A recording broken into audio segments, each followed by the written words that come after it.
আজ আমরা চলেছি উত্তর কলকাতার এক ঐতিহ্যশালী প্রাসাদে, শোভাবাজার রাজবাড়ি।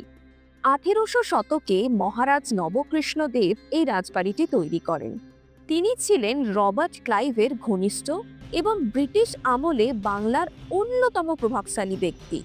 এই বাড়িতেই 1757 সালে পলাশীর যুদ্ধ জয়ের পর ক্লাইভের সম্মানে একটি বিশাল উৎসব হয়। আজও রাজবাড়ির গাঁথুনি ও স্থাপত্য অতীতের ঐতিহ্য বহন করে।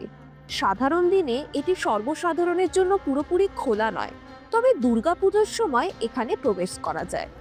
ঐতিহ্যবাহী বনেদি বাড়ির পুজোর স্বাদ নিতে চাইলে একবার এখানে আসতেই হবে। শোভাবাজার রাজবাড়ির দুর্গাপুজো 1757 সাল থেকে আজও একনাগাড়ে হয়ে চলেছে। দেবীর প্রতিমা এখানে সিংহাসনে প্রতিষ্ঠিত এবং পূজার রীতিনীতিও আজও প্রাচীন ধারা মেনেই হয়। শারদীয় সময় এলে রাজবাড়ির বনেদিয়ানা আর শুদ্ধাচারী পূজা দর্শনার্থীদের মুগ্ধ করে। এখানে দুর্গাপুজোর আরেক অন্য রীতি হলো বিজয়ের পর নীলকণ্ঠ পাখি ওড়ানো। বিশ্বাস করা হয় মা দুর্গার বার্তা ও ভালোবাসা এই পাখির ডানায় ভেসে যায় সর্বলোকে। এ এক অপূর্ব আবেগঘন মুহূর্ত।